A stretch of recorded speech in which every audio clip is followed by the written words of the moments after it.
오늘은 아름다운 인생 시리즈 세 번째 절대 긍정, 절대 소망을 가지십시오라는 제목으로 은혜를 나누려고 합니다. 우리가 잘 아는 대로 긍정의 힘이란 책을 쓴 조엘 오스틴 목사님은 행복은 순간순간 느끼는 감정이 아니라 결정하고 내려야 하는 선택이라고 말합니다. 다시 말씀드리면 행복은 선택을 요구한다는 것입니다. 그렇습니다. 우리에게는 항상 행복의 조건만 주어지는 것은 아닙니다. 때로는 생각하고 싶지 않고 만나고 싶지 않은 모습들이 찾아오기도 합니다. 이럴 때 우리가 낙심과 절망을 선택하면 고통의 연속이 되어질 것이고, 힘들어도 긍정과 소망을 선택하면 반드시 기쁨의 날이 다가올 것입니다. 저는 이 시간 여러분과 저를 향해 주님의 이름으로 축복하기를 원합니다. 우리는 이전보다 이유가 더 아름다워지는 축복의 사람들이 되시기를 주님의 이름으로 축복합니다.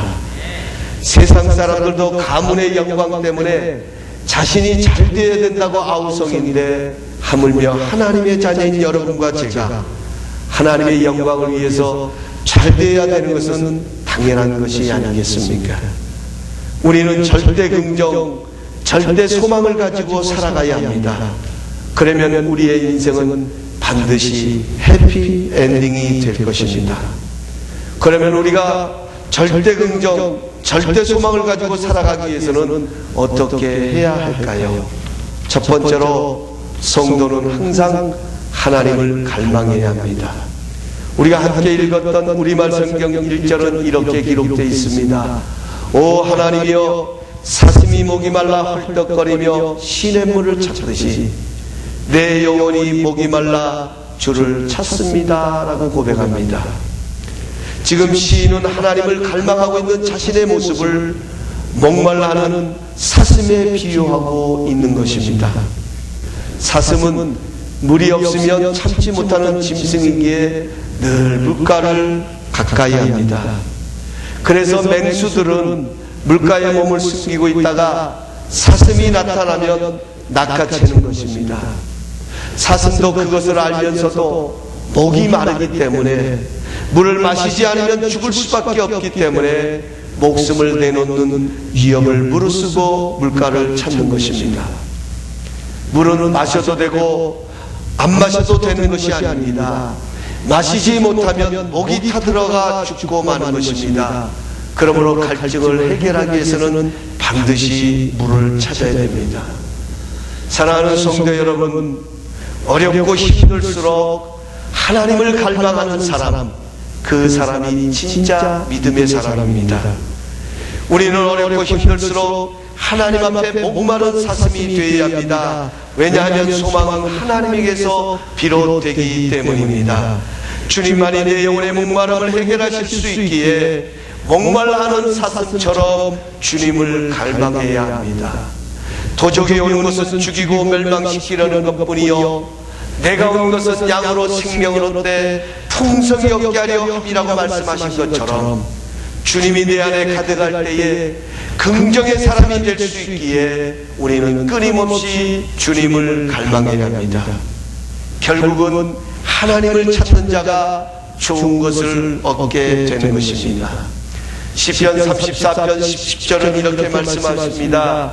젊은 사자는 궁핍하여 줄일지라도 여호와를 찾는 자는 모든 좋은 것에 부족함이 없으리라고 말씀하고 있습니다. 사랑하는 성도 여러분, 절대 긍정, 절대 소망을 가지고 살아가기 위해서 하나님을 더 갈망하십시다. 그러면 그분의 은총이 우리를 아름답게 만들어 주실 것입니다. 어렵고 힘들수록 예배의 자리에 나와 하나님을 더 갈망하십시다. 그러면 그분이 채워주시는 은혜가 있을 것입니다. 힘들수록 바쁠수록 더 기도의 자리에 나와 주님을 갈망하십시다. 그러면 그분만이 주시는 평안이 우리의 생각과 마음을 지켜주실 것입니다. 어렵고 힘들수록 하나님의 말씀에 더 귀를 기울이십시다. 그러면 그 말씀이 내 삶에 긍정과 소망을 주는 빛이 될 것입니다. 하나님을 찾는 자에게 주시는 특별한 은총 때문에 여러분과 저는 절대 긍정, 절대 소망의 사람으로 세움을 잊게 될 것입니다. 이러한 은혜가 넘치시길 주님의 이름으로 축복합니다. 두 번째로, 성도는 어려움이 오면 낙심하고 불안해하는 것이 아니라 스스로를 격려해야 합니다. 오늘 시인은 왜 자신이 하나님을 갈망하고 있는지 그 이유를 2절 3절에 분명하게 밝히고 있습니다. 우리가 함께 읽었던 우리말 성경입니다. 내 영혼이 하나님을, 살아계신 하나님을 목말라 합니다. 내가 언제 나가서 하나님을 뵐 수 있겠습니까? 사람들이 밤낮으로 내게 내 하나님이 어디 있느냐 하니 내 눈물이 밤낮으로 내 음식이 되었습니다. 미국의 한 무신론자 교수가, 대학 교수가 수업 시간에 하나님이 어디 있느냐, 하나님이 있으면 당장 나타나보라고 큰 소리를 쳤습니다. 그런데 아무 일이 일어나지 않았습니다. 그래서 그는 더 큰 소리로 하나님은 없다, 하나님이 있으면 나타나보라고 외치며 하나님을 조롱하였습니다. 그때 학생 가운데 럭비 선수 하나가 교수님에게 다가오더니 교수님을 붙잡고 그냥 옆으로 던져버리는 거였습니다. 깜짝 놀란 교수가, 아니 자네 지금 나에게 왜 일어나? 이렇게 묻자 학생은 하나님이 지금 너무 바쁘셔서 나보고 손 좀 봐주라고 해서 제가 그랬습니다. 여러분, 사람들이 비웃는다고 해서 하나님이 계시지 않는 것은 아닙니다. 지금 우리 눈에 하나님이 보이지 않는다고 해서 하나님이 안 계시는 것이 아닙니다. 하나님은 태초부터 계셨고 영원히 앞으로 계실 분이십니다. 매일 떠오르는 태양을 보면서, 매일 불어오는 시원한 바람을 느끼면서 하나님이 없다 말하는 사람은 어리석은 사람입니다. 하나님이 없다 말하는 사람은 지금 지구가 도는 것도 우연이고, 태양이 매일 뜨는 것도 우연이고, 지금 우리가 살아있는 것도 우연이고, 생명이 태어나는 것도 우연이고, 왜 사는지 어디로 가는지 알지도 못하고 살다가 죽는 사람이 바로 하나님이 없다는 사람입니다. 성경은 그런 사람을 어리석다라고 말합니다. 시편 13편 1절의 말씀을 보면 어리석은 자는 그 마음에 이르기를 하나님이 없다 말하는 도다. 사랑하는 성도 여러분, 세상에 원인 없이 존재하는 것은 하나도 없습니다. 컴퓨터가 있으면 컴퓨터를 만든 사람이 있습니다. TV가 있다면 TV를 만든 사람이 있죠. 핸드폰이 있다면 핸드폰을 만든 사람이 있습니다. 아름다운 옷이 있다면 그 아름다운 옷을 디자인하고 만든 사람이 있는 것입니다. 지구가 있다고 하면 지구를 만드신 분이 계십니다. 사람이 있다면 사람을 만든 분이 계십니다. 그분이 바로 하나님이십니다. 문제는 그 하나님이 어디 계시냐는 것입니다. 이것이 바로 지금 시편 기자가 주야로 눈물이 되는 원인인 것입니다. 그래요, 하나님은 살아계십니다. 하나님은 모든 것을 지금 다스리고 주관하고 계십니다. 그분은 분명히 영원까지 존재하실 하나님이신 것을 나는 분명히 믿습니다. 그런데 중요한 것은 그 하나님이 어디 있냐는 것입니다. 그 하나님을 어디 가서 만날 수 있냐는 것입니다. 그 하나님을 어디 가면 하나님을 찾을 수 있냐는 시편 기자는 그 하나님을 향하여 외치고 있는 것입니다. 아마 이 자리에도 시편 기자와 같은 상황에 처해 있는 분도 계실 것입니다. 그렇지 않아도 사업이 잘 안 돼서 힘들고 어려운데 주변 사람들로부터 내 하나님이 어디 있느냐, 어떻게 하나님을 믿는다는 사람이 어려움을 겪을 수 있느냐, 교회에서 나름대로 열심히 섬기고 봉사하는데도 어려움 나가는 것을 옆에서 지켜본 사람들이 내가 믿는 하나님은 도대체 어디 있느냐, 지금 하나님은 네가 믿는다고 하나님은 지금 어디서 무엇을 하고 계시느냐. 여러분, 이런 식으로 눈총을 받는 분들도 계실지 모릅니다. 누구든지 이런 소리를 들으면 점점 불안해지고 낙심이 찾아오는 것입니다. 마치 어린아이가 자신의 눈에서 부모가 보이지 않으면 불안한 것처럼 내가 지금 하나님에게서 버림받는 것은 아닌가, 혹시 내가 뭐 잘못 믿고 있는 것은 아닌가? 이렇게 살다가 내 인생은 끝나버리는 것은 아닌가? 불안과 낙심이 찾아올 수가 있습니다. 이때 성도는 중요한 사실은 낙심하면 안 된다고 하는 것입니다. 낙심은 금문입니다. 낙심은 마음을 약하게 만들고 용기를 잃게 만들어 결국 원망하게 만드는 것입니다. 우리의 인생을 불행하게 만들려는 사탄이 노리는 것이 바로 낙심이라고 하는 것입니다. 사탄은 우리가 어둠 가운데 거하는 것을 기뻐하기에 낙심을 통해 그 주변 사람들까지도 불행하게 만드는 것입니다. 얼마 전에 위스콘신주에서 자신을 해고시킨 직장에 대한 불만을 가지고 그 직장을 향해서 총격을 가해서 9명이 죽고 자신도 자살한 사건이 일어났었습니다. 여러분, 낙심과 원망이 가져다준 결과인 것입니다. 성도는 어려움이 오면 낙심하고 불안해하는 것이 아니라 스스로를 믿음으로 격려해야 합니다. 오늘 본문의 시인은 정확한 이유는 알 수 없지만 하나님의 성전에 올라갈 수 없는 상황입니다. 언제 예루살렘으로 돌아갈 수 있는지 기약도 없습니다.